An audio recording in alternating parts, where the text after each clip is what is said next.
are now listening to the War Report Podcast Network. What is up, everybody? Welcome to the College Loop Podcast, your one-stop shop for the on-pace 15-0 Auburn Tigers. So how's everybody feeling after week one? Colin, how you doing, buddy? I'm feeling good. Happy to be back here on the live show. Missed our Ultimate Thursday show, so I'm happy to be here. Saw some football this weekend, which was awesome. Yeah, and Daniel, you get to watch it from the press box. How was that view? Gotta be honest, Jordan-Hare Stadium press box is not my favorite. If it was a baseball press box, it would be perfect. However, just the location in the corner of the end zone is not really ideal. But, still had a good time. Great weekend. Got to spend some quality time with both you and Harrison. More so Harrison, but did get to see you for a little bit. Missed Colin this weekend, but, hopefully we'll get to see him in person tomorrow. Or no, the next day. I'll probably see Colin in person. So I don't have to wait too much longer for that privilege. But ultimately, very good weekend. And Tarr, how you doing? I think you're frantically trying to find ABC on your TV. Is that what? Don't worry about that. It's quite plausible that I'm trying to flip over to ABC. I'm exhausted. It was good to be back. Good to be back in the plains. If you think I'm hungover, I'm not. I promise. I'm just so tired. The sun really, in case you couldn't tell, I'm a little tomato right now. Sun really got to me, but man, it was so good to be back. And game one's always such a special treat as an alum. I'm growing to learn that it's not just the Alabamas and the Georgias and the A&M games that you look forward to. It is this first home games when everyone's back, and it's like a big family reunion and getting to see the people that you love. Man, it was a special treat, and I'm super thankful I got to be there. Thank you, Daniel, for letting me crash. It was so good to see you, buddy. Colin, I missed you this weekend. We won't let it happen again. But let's get this show on the road. Yeah, and if you lived under a rock, you would know that Auburn won yesterday, 59-14. Did Auburn win? I just drove through the middle of downtown this morning, and it looked like something happened. Well, I got to be honest. Me being a veteran of Auburn athletics, that was probably one of the more tame crowds I've ever had the pleasure of sitting down in. And the crazy thing is, I think it was just because the environments that I have been a part of as an Auburn fan, because Lauren, it was her first game at Jordan-Hare Stadium, but besides 2020, the last 8A game. Right. Yeah. And so she actually said that she admitted the crowd at Jordan-Hare is better than Sanford. She admitted it because the fanfare, the War Eagle as the eagle flies. She missed Tiger Walk, but she did get the Royal Tumors. She got the full game day experience. But overall, to me, it felt like the crowd just wasn't like fully into it. And I get it. It's UMass. On the other hand, it's the non-con slate for everybody. You know what I mean? We're all trying to get back in the swing of things. I think like Mercer last year was pretty good. Mercer was close. Oh, Akron as well. I think the crowds were very like into it. This one just seemed like it was a little lackadaisical. I wonder if the 2:30 kick has anything to do with that, because I know it wasn't the hottest day ever, but still, I mean, a 2:30 kick versus it being a 6 o'clock kick the two previous years. So I have a feeling Sanford will be a step up, especially if Auburn takes care of business next weekend. Every time you make it a night game, it's better, right? Sure. Like, just inherently. And like I said, it's week one for a lot of people. I certainly found some humor in freshmen learning the ropes of game day, if you will. It's funnier every year. Every year you get older, the funnier it gets. I'll leave it there. People testing their own limits. Especially the ones who didn't grow up going to Auburn, so they just don't know how to get right. Right. Right. There's that. And some people still got to learn, that Botagita. We got to work on that one as a crowd. Wasn't great. Tell you what did go well. The eagle did fly pretty well, guys. It was a pretty good eagle flight. I think I had to take 3 breaths.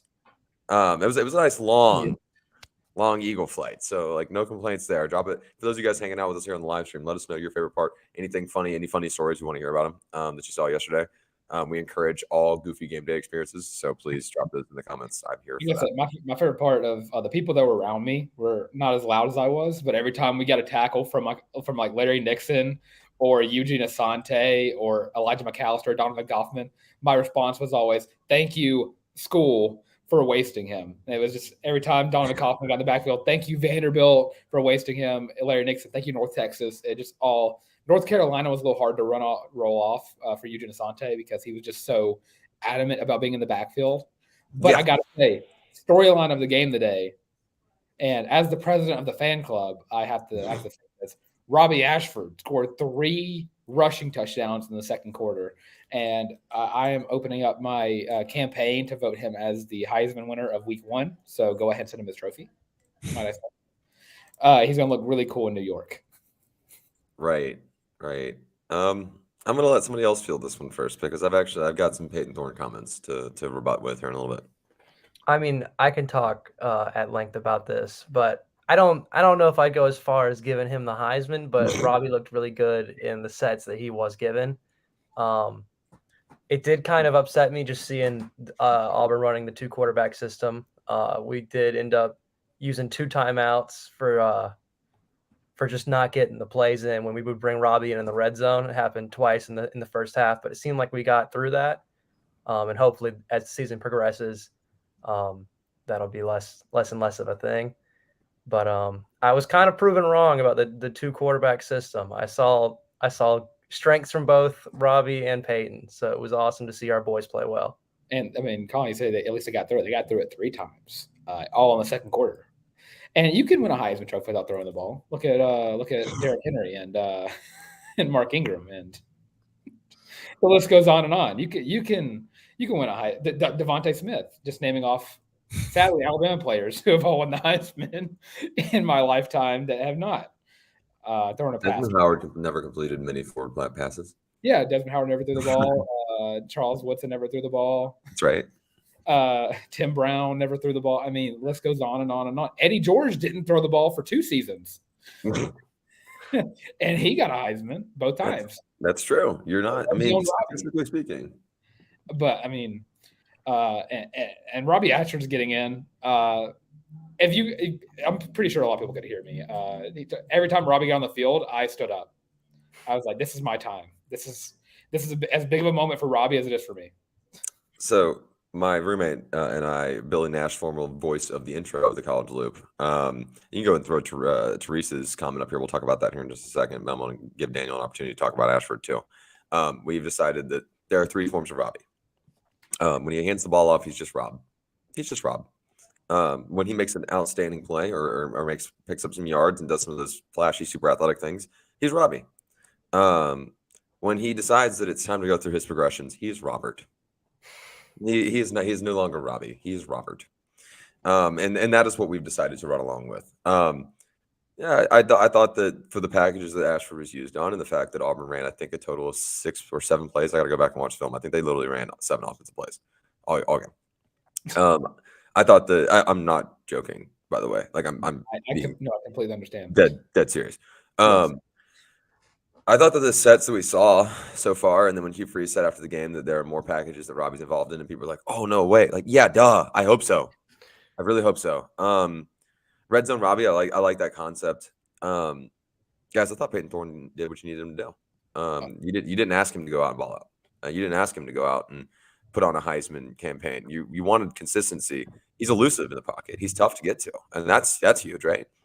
Also, by the way, I thought the pocket looked better, but and then I'll be a talking point for later. I'm not going to keep chewing clock because I know Daniel wants to get in here, but before we kind of put Robbie Ashford up on this pedestal, I do want to remind people, like, Peyton Thorne's starting quarterback for a reason.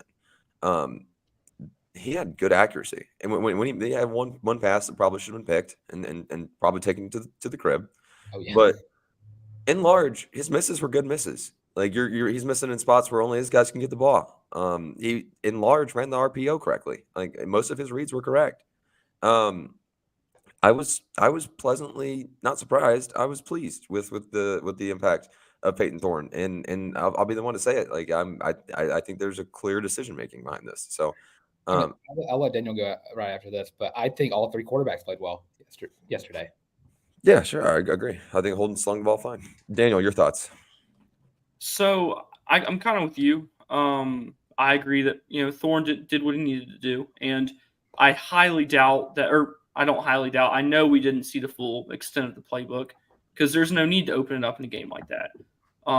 You still covered the spread and hit the over without, expanding your whole playbook. Next week, you open up a little bit more, and that just kind of progresses as the season goes on. And I also feel like it's, maybe just not – the offense isn't a complete product yet, which is okay. It's only week 1. So just by week 4, A&M, that's when I'm expecting to see more of a complete product. And even then, not complete, just more advanced. But, yeah, I think Thorne did fine. I think Robbie did really good with what he was assigned to do. And Hugh Freeze said the day that he named Thorne the starter that Robbie was always going to have a place and like a purpose on the team. So I'm not surprised at all that Robbie was able to make an impact. Yeah, and Robbie actually talked about his relationship with Peyton Thorne, and he said, we're brothers. That's not going to be any hate. There's not going to be any hate. We didn't have that last year. We had a lot of toxicity in this room. We got that out, and now we've got just a band of brothers in that room. So now you have a. I wonder if the toxicity might have been named TJ Finley. The guy who beat Baylor yesterday as well. Crazy. You see him fighting a That was grizzly bear, crazy. help the bear. Yes. That was a crazy caption. That was crazy. But the fact that Robbie Ashford got a lot of crap over the offseason just about his maturity level last season. And it looks like that was just the administration that caused that. Well, I would like to say that was justified flack. I would say so. I think I know you defend him. Don't tell me that he was I'll completely agree. There were a lot of games where I think his emotions got the better of him, definitely. But there were a couple of times where I was like, okay, maybe we're just overreacting on Robbie's emotionalism. Because look, there's a lot of great quarterbacks out there that are all emotional, and Robbie just isn't in the great category yet. I think he can get there, and this might just take this season sitting behind Peyton Thorne, and then 2024, Robbie Ashford is going to be the starting quarterback, and he'll be a dignified leader at this point after kind of just like sitting back and letting his shoulder heal and kind of learning the mechanics that he needs to be the star quarterback next season. But overall, I just think that you're looking at this quarterback room, and there's competition, yes, but it's friendly competition. It's all right, you're the starter, okay, but I'm going to try to fight to get better on my end. So if you do end up staying, it's going to be back to who's going to be the starter for this season. And just watching Robbie, he was much more tame. He was way more like a statue in the pocket per se whenever it came to pass the ball. And I think the passes that he made, at least the deep balls to Caleb Burton, they were both a little off in some ways, and I think it probably would have helped. I like Caleb Burton, but I think if you would have given him a bigger target, I think one of those would have been completed. I just think it came down to Caleb Burton he's fast, but he can't really, he's not on the taller side of things, if you know what I mean. And if a Jair Shorter or Shane Hooks would have been in that one-on-one coverage, I feel like one of those would have got brought down. I do also want to keep it in perspective to put a little bow on the quarterback conversation because I don't want to yap for 30 minutes about quarterbacks. But there's 60 shows about that. It is very easy. It is very, very easy to be composed when everything's going right. It is. That goes without saying, right? When you're blowing out your opponent, when everybody else is getting their assignments, when your receivers that I'm about to pivot over to, when they're going to get the ball. I will say this though. In the Robbie Ashford package, I did like the element of still having him throw slants, bubble screens, and mixing in a little bit of passing that's not going to put a huge strain on his shoulder, but also at the same time, not allow defenses to stack the box when Robbie Ashford's in play. I don't think that matters a ton because Robbie's so elusive and he's such an athlete. But at the same time, you want to make sure that when Robbie comes in, the other team, whoever you're playing, doesn't go, okay, just put 8, 9 in the box. Why not? We don't need DB. You know what I mean? One of those things where you don't want to just get absolutely stuffed at the line. Now, well, I mentioned the receivers here, guys. This receiving court, granted against UMass, they were as advertised, folks. They were as advertised. There were some silly drops for sure. But in large, someone needs to go talk to Mike G and ask him what he knows. Because Jay Fair was as advertised. Dude. Shane Hooks only had 2 catches, but he looked like the Shane Hooks we were expecting. My boy Coy grabbed the ball, by the way. He did get the ball. He wound up with 33 receiving yards. Malcolm Johnson Jr. looked good.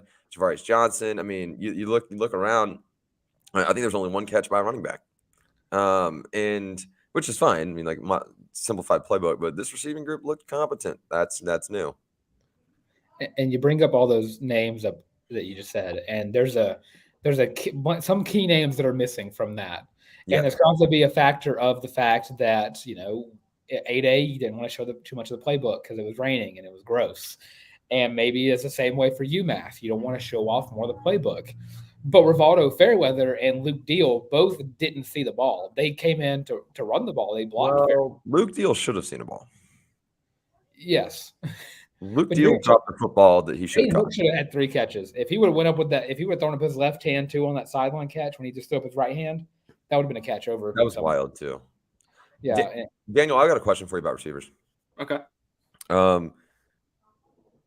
Nick Martyr didn't play on Saturday, which we weren't overly surprised by. Good for him in terms of like being able to get healthy, right?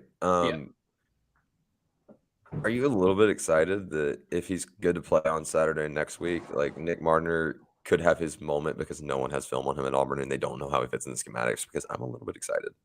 Oh yeah, I'm stoked about that. Anyone who's been listening to the show for a while knows how high I am on this guy. I put him as my top impact transfer, and he proved me right through the spring. So I rode with him, and we're going to stick with that prediction through the fall.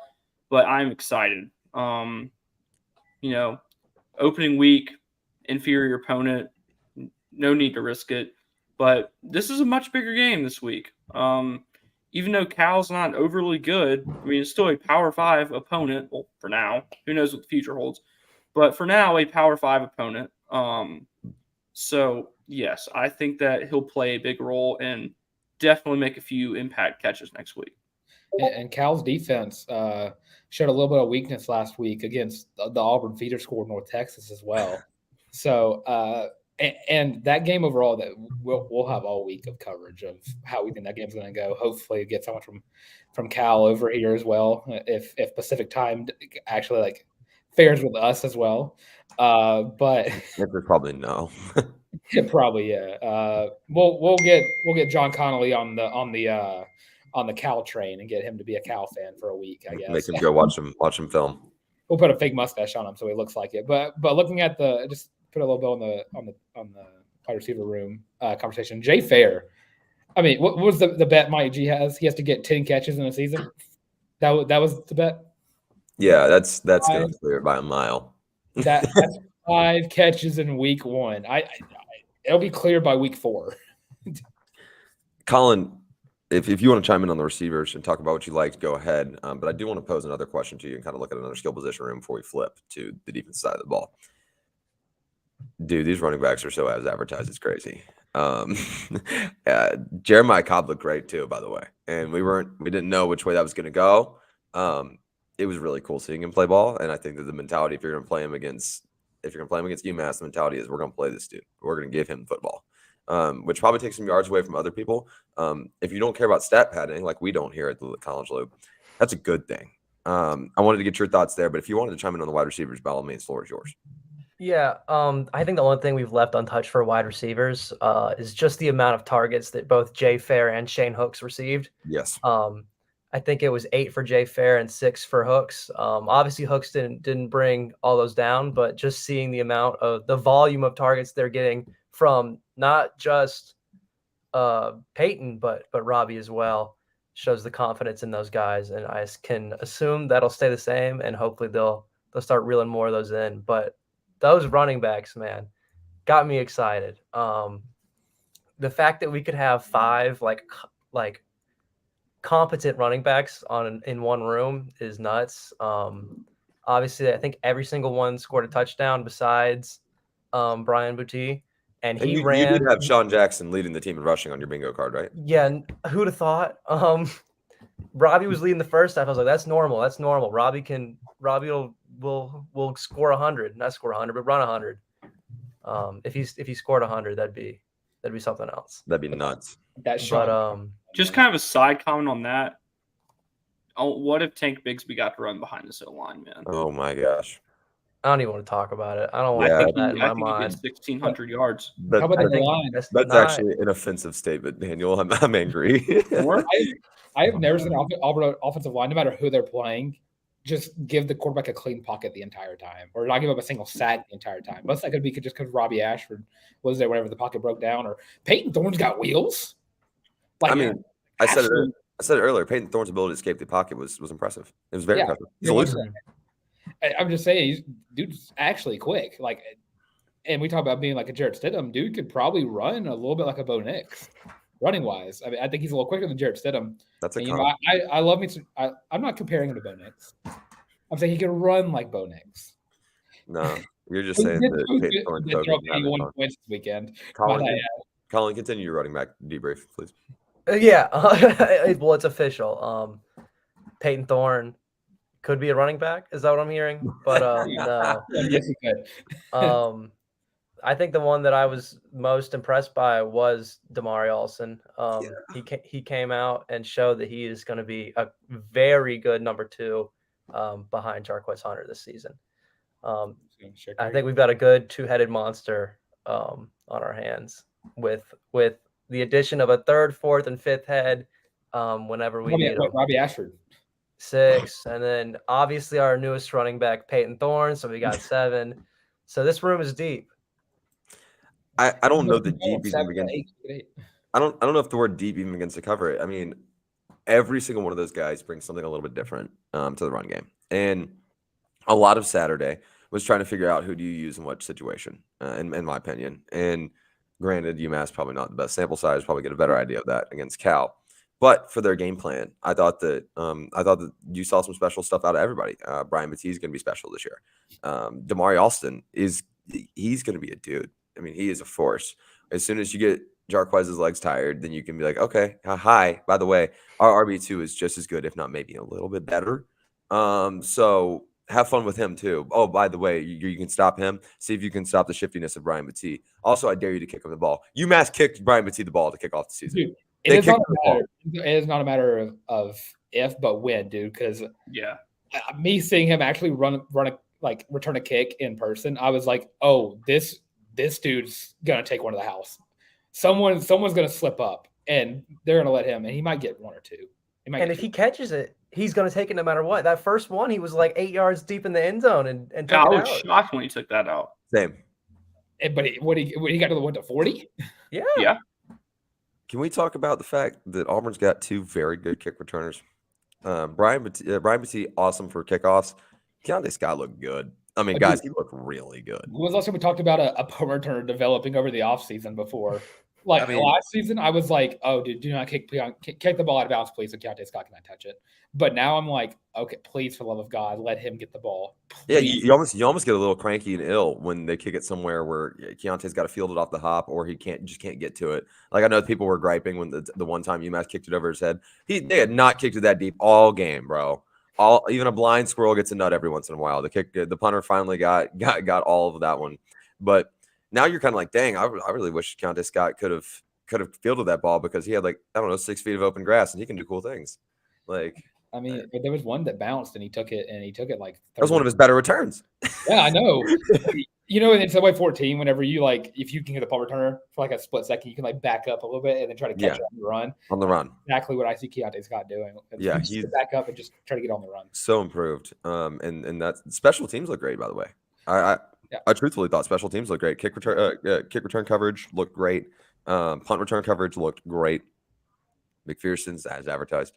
We're not talking about the long snappers going deep. I mean, we got to see both Reed Hughes and Jacob Quattlebaum on the long snaps, and all of them look good. There was not a bad snap.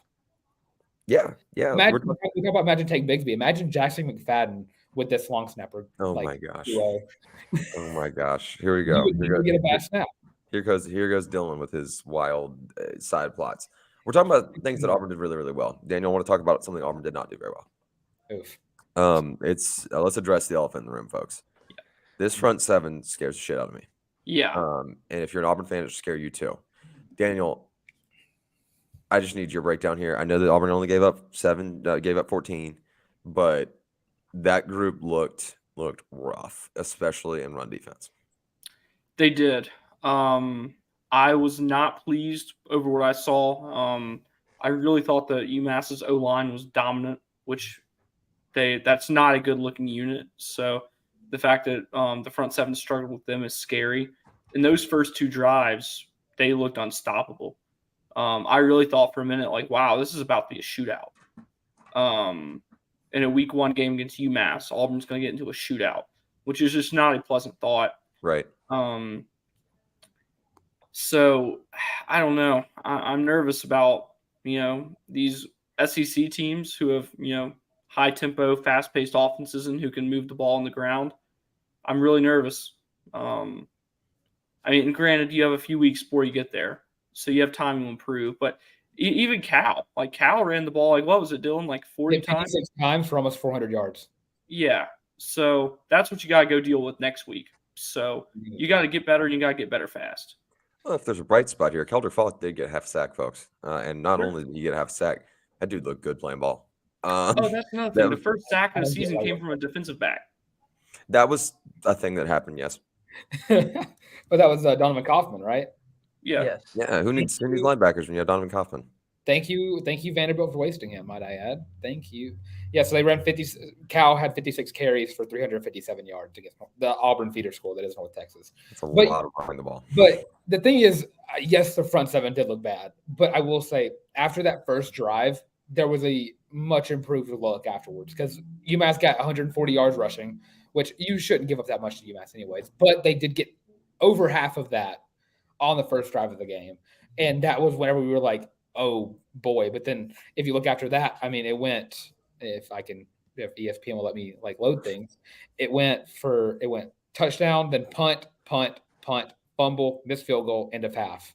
That was all the first half.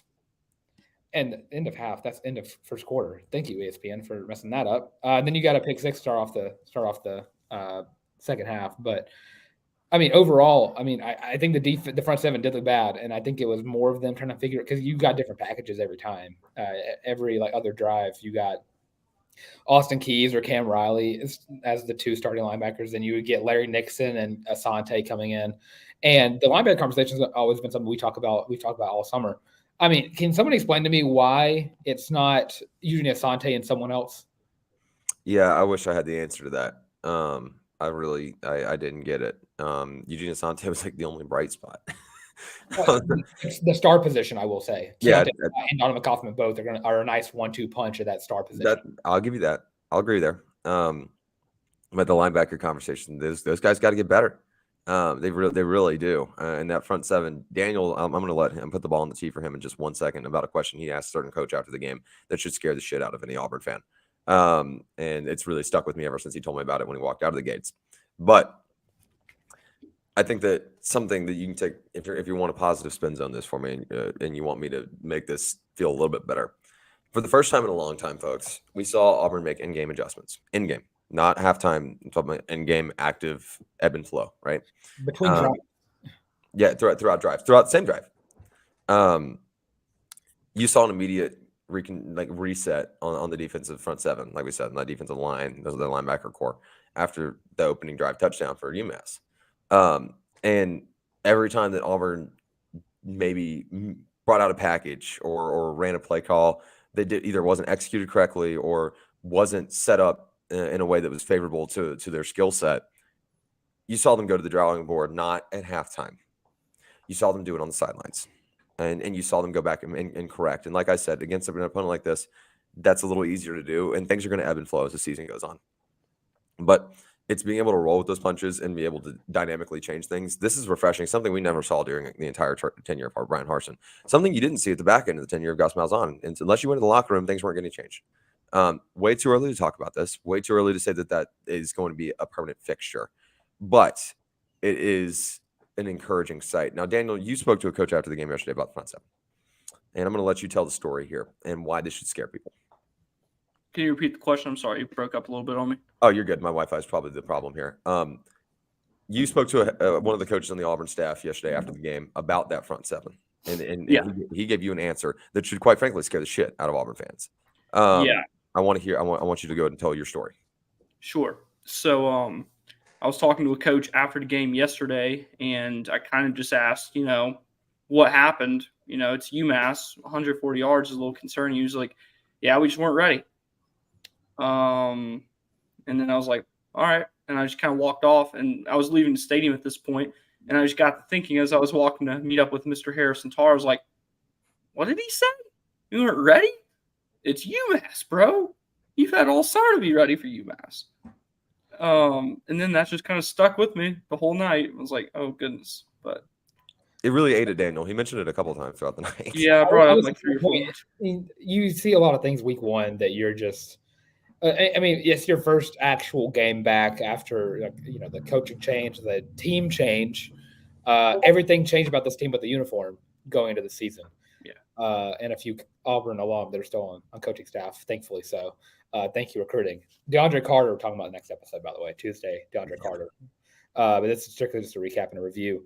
But you see that, and it's mostly just going to be maybe they're like AJ just threw up there. Yeah, I was just about to say that too. Maybe they were just looking ahead. Maybe they had Cal in their sights, and they were like, okay, we're just going to get through UMass. But when that first drive came down, they just ran it down their throats. I mean, you're looking at the runs that they did on that first drive. It went. So they got they returned it for 11 yards, and you're like, okay, yeah, you stop them, and they're on the 11-yard line because they tried to run it out like Batee did, and then they had a pass for 13 yards, and they ran for 9, ran for 12, incomplete pass, run for 31, run for 17, run for 6, and then the touchdown by Tyson, who actually right at this point, watching the backup quarterback going for UMass, Tyson's not the best quarterback on that UMass roster. No. So that makes so much sense to me. We finally got to see why he got benched at Georgia Tech and at Clemson, wherever he was there. But I just think it's ultimately just going to be just they had someone else in their sights. I think they were getting ready for their first true P5 test at Cal, where you're going to play it. Well, to them it will be 7, but to everybody else it's going to be 10:30 to midnight watching that game. But I think that's all it is, and you get that with week one. First drives of a week one game always get to a defense in some way, shape, or form. Yeah, I guess you know what I mean. I think that my concern lies with Daniel. It really does, and you can say that, and you can take it as coach speak, whatever. I think AJ said what you mentioned, a little bit of some validity there, looking ahead to Cal, but also at the same time, the opponent in front of you is the task at hand. And Kevin Tuberville, I'm gonna throw this up real quick, just said, come on, defense didn't look that bad. I didn't think as a whole unit that they did. I thought the front seven looked pretty scary, and not in a good way. I will say that to that point, outside of the star position, you did not really see pressure on the quarterback, like you saw a couple times. But outside of blitzing Keontae Scott and Donovan Kaufman, D-line and the linebackers, unless Keldrick Falk was on the field, which he was not on it very much, but he made an impact. There was no pressure on the quarterback, which that alone, run defense is also scary, but not getting pressure on the quarterback in the SEC where you're playing Will Rogers, Jaden Daniels, KJ Jefferson, and basically who's ever throwing to the 5-star receivers at Georgia, you should be a little worried about not getting pressure on the quarterback. I'm just laughing. It's Carson Beck, but yeah, I know, but it doesn't matter who's starting at the quarterback for that school. Yeah, I don't disagree, but I guess to Kevin's point, there were a lot of times that I thought the defense did a lot of good things in terms of that secondary is locked down, folks. I mean, it is. Yeah, Jaylon Simpson, have a day, Sim. I'm serious. Have a day, but there are things that have got figured out. Is there an element of not wanting to show too much schematics and put too much film down? Absolutely. I 100% firmly believe that. I wish that the coach that Daniel spoke to would have just lied to him and just said that it wasn't that his schematics weren't executed. That's one of those times that you can use the execution word that I know a lot of people are sick and tired of hearing in the previous tenure. But there is an element of you need to execute what the game plan is. If you're not executing what you're hitting in practice and you're not hitting it on Saturdays, then why are you doing? Why are you wasting your time? But I do think there's also, you can play devil's advocate and say Auburn didn't want to put down too much film in a game that they just out talented and at the beginning. ultimately, Auburn dominated this game, not just because of talent. They executed well on the offensive side of the ball, and there were good moments on defense. Like I said, the secondary is really, really good. I don't know who, if I'm a quarterback, I want to throw at, because there's not one of these DBs I want to throw at. I'm being so for real right now. And I think that there's an element of that too. But all in all, if you want to look at something that Auburn did poorly, it is the front seven. And let's see here. We'll throw this comment up here real quick. They didn't start out ready. This is from, I'm going to go Hobby 44. That's Hobie 44. That would be Mr. Larck's.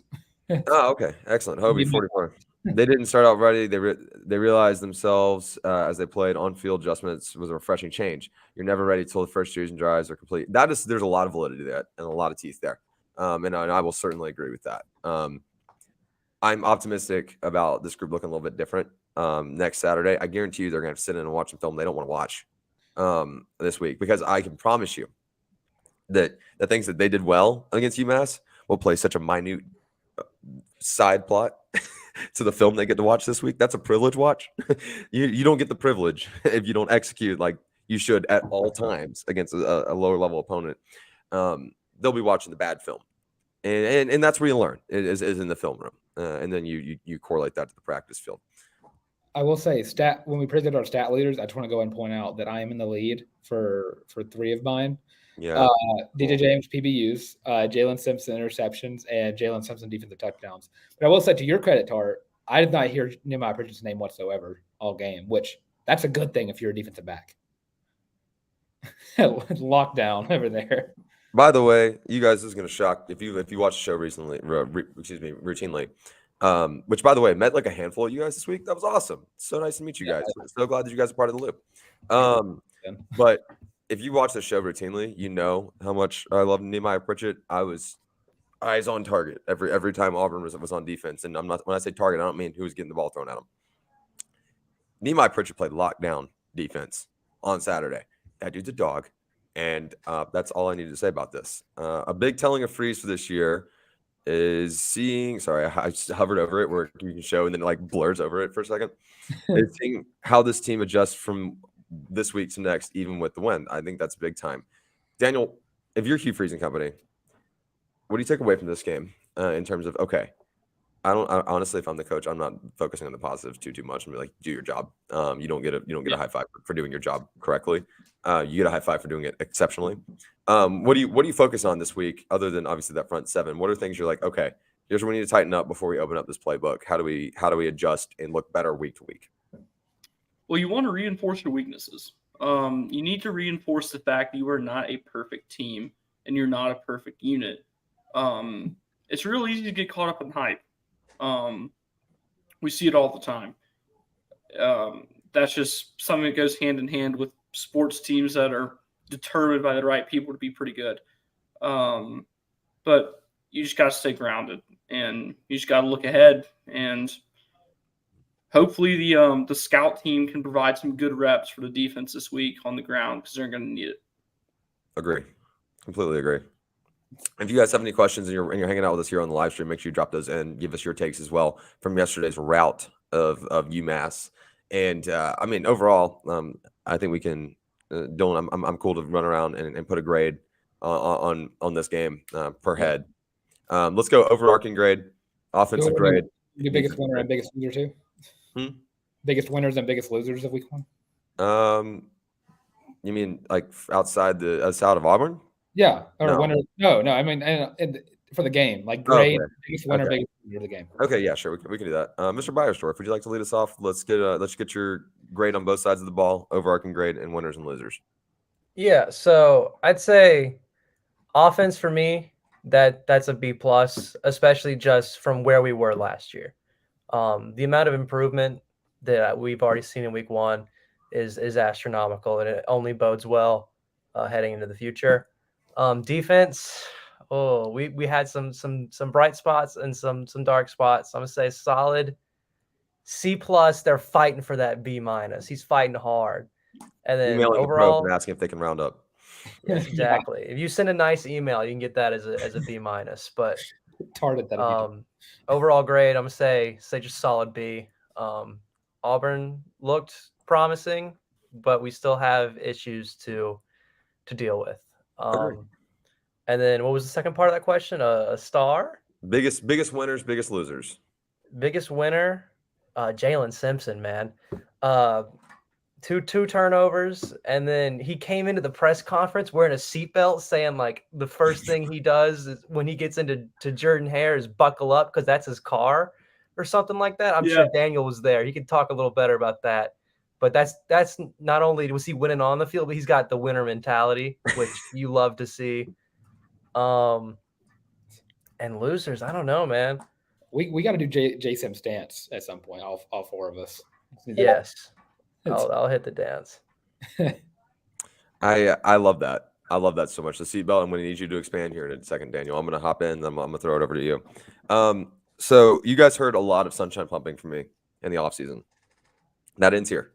You don't get nice Tarr anymore. I'm going to be brutal and I'm going to be honest as the season goes on when we give out our letter grades. I'm a tough grader. My students don't always appreciate that. Offense. I'm going to go B minus. There was drastic improvement, like Colin said. Last year, I would have given Auburn an F on offense. So there is a benchmark that I need to see upheld. Now, keep in mind, like I said earlier, it'll ebb and it'll flow. And this is a condensed playbook. There were things that I thought Auburn did very, very well, aka run the football. And the forward pass is back. It's back. So that's really, really cool. Throw the ball. But for them to have gotten an A+, I would have needed to see something absurd. You know what I mean? I thought Auburn did his job. On the defensive side of the ball, I'm going to go C. You're going to get a level C from me. That secondary really stood out. But I don't know that for the level of competition, that's really saying all that much. When we get to my biggest losers, I'm just going to go ahead and tell you guys right now, my biggest loser is the linebacker core. In this game, it just needs work, and it's not honestly a ton to build off of in terms of confidence for the fan base or for the players. Just to be completely candid, overarching grade here as a whole, I'm going to go C+. And I say that because this is not me saying Hugh Freeze did a C+ job. Hugh Freeze did an A with what he's got right now. Let's be honest. I'm talking about player execution. Game plan and play calling. C+. I thought that there was a lot of things that Auburn could have done better. Am I ultimately pleased that it was the route that it should have been? Yes, but you did what you were supposed to do. And when you get a C in the class, you've done everything that's required. You've not gone above and beyond, right? And that's kind of where I stand on that. Like I said, my biggest loser is going to be the linebacking core as a whole. My biggest winner, I might just go with another position group room. Is that okay? Yeah, sure. Dude, the quarterbacks. I'm being so serious. Peyton Thorne could have done a lot of things better, for sure. He's going to improve. Robbie Ashford came in and looked great in his packages. Peyton Thorne ran that offense pretty seamlessly. It was clear that he's a leader on that field. That was evident, and that's good. That's what you want to see. Even if you were, if you're on team, let Robbie be the starting quarterback, whatever. You want your starting quarterback to be the leader.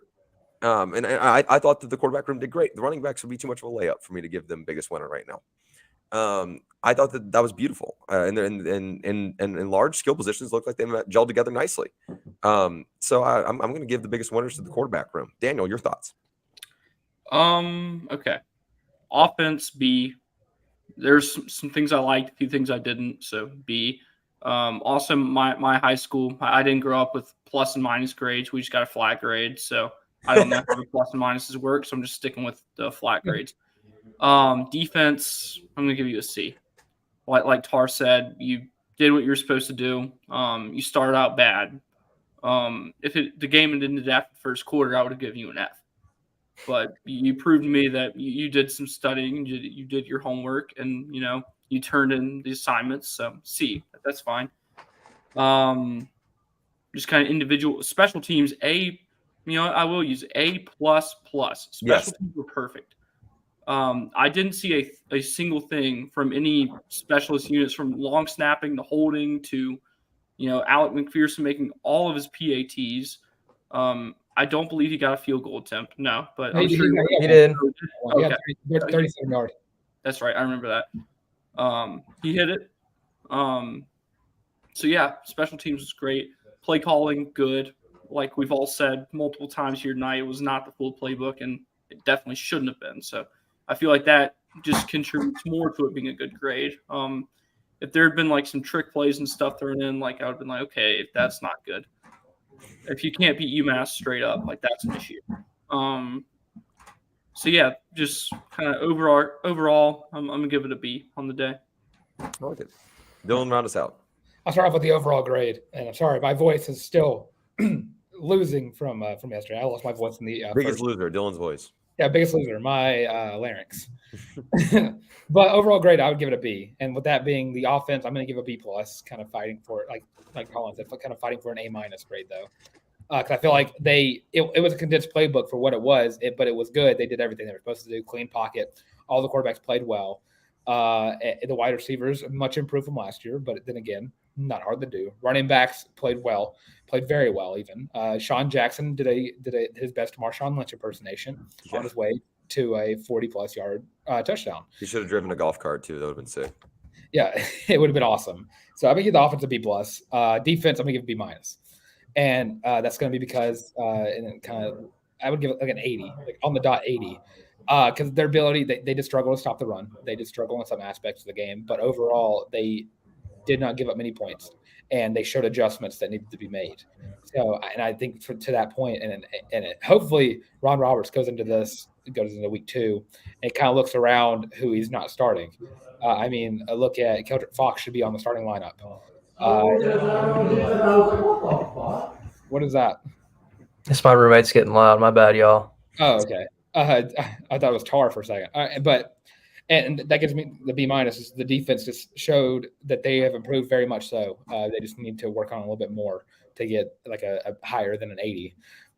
Biggest winner, me and Robbie Ashford. Proved to the world that Robbie Ashford should be in New York at some point in his last 2 years of college football. Believe me, I am in the process of debating on if I should not should, when I will be buying my Robbie Ashford jersey to wear for every show from now on. But biggest loser, I'm going to go with that defensive line. You started Messiah, and he's a good player, but he's not Keldrick Fox. And like I think it was what Kevin Tuberville said in the comments, you're out Jalen McLeod. But I think for what it's worth, Elijah McAllister was a bright spot of the starting defensive line. But you didn't get Jason Jones making an impact like he's supposed to. Marcus Harris did a good job, but you got more production from your backup defensive end and your second string defensive tackle right behind Jason Jones and Marcus Harris. And I just think the defensive line would probably be my biggest point because, again, the biggest loser just because they didn't get pressure on the quarterback either. I mean, most of our sacks came from DBs, I believe, right? At linebacker, Legion Sante got half a sack. Keldrick Fox, half a sack, backup defensive end. And then you got Donovan Kaufman getting a sack, and then Elijah McAllister got a sack. So there you go. Marcus Harris, Elijah McAllister, and then Keldrick Fox and Eugene Asante combined for another one. So there you go. But Messiah and Silly Kite, not on the stat sheet whatsoever. No. So overall grade B, biggest winner Robbie Ashford, biggest loser defensive line. But we're gonna get out of here so we can all go enjoy LSU Florida State because LSU's about to score, by the way. That game has playoff intentions, so we're gonna hurry up. Colin, tell everybody where they can let you find and support you. Yeah, just follow the Twitter at Beyersdorf Colin. That's BEYERSDORF Colin. Right on, Mr. Locke. You can follow me on Twitter or X or whatever you want to call it at Daniel J. Locke. You can catch my written work for 1819 News or for Auburn Daily or for Braves Today if you're a Braves fan. It's good stuff. Having a good year. So, Tarr, let's hear what you got. Let's see what I got. Ooh, saucy with it. It's right here at By Harrison Tarr on Twitter, on X, on Threads, wherever you want to come hang out with me. Thank you guys so much for supporting the College Loop. Thank you guys for watching on these live streams. We love these live streams. They are a blast. Shout out to all you guys. AJ Rivera, great show, fellas. Love the work y'all do. Keep it up. Love you, AJ. Hearts to you, my man. I'll be in your city on Friday. Let's talk. Let's try to get lunch. I'm so serious. I actually am going to get in before my girlfriend. I thought it was touchdown LSU. Never mind. I lied. All right. If you're here, why have you not already liked, subscribed, and ring the bell? Why not? you definitely should. Make sure you like, subscribe, and ring the bell right here at the College Loop. Dylan's going to give you all of our social breakdown. We wanted to get to 600 by the end of the week. We let you down. It's never your fault. It's never your fault. We let you guys down. We didn't make 400 bot accounts to get us to that target number, and that's on us. But if you guys wanted to help us get to 600, that'd be super, super cool. We're really pushing for 1,000. That opens up a whole new world of opportunities for us. So we really, really appreciate y'all's ongoing support. And it was super nice and super cool to meet so many of you guys yesterday. Dylan.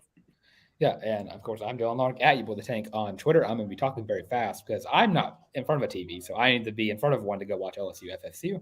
But yeah, go follow me right there at YouBoyTheTank, also in the description below, where you can also get your Feeling Loopy shirt. I'm going to do that real quick. That shirt, we've talked about it in link. This shirt is awesome. Go buy it. That's all I got to say. Link in the description because this shirt rocks. And if you want to follow us on social medias, you have us on Twitter, TikTok, Instagram, and Facebook, all at the College Loop. Leave some hashtags for us in the comments whenever you see us. Hashtag Feeling Loopy. Get that going. Hashtag Red Zone Robbie as well, because Robbie Asher's going to win the Heisman. But of course, if you're tired of seeing our faces, look at Tarr. He's got an ugly bug going on. I am so sunburned. Exactly. If you hate the color red, you would hate Tarr's face right now. Go listen to the show as well on Spotify, Apple Podcasts, Google Podcasts, and Amazon Music. And of course, with all that being said, this has been the College Loop podcast, sped up by 2 times speed.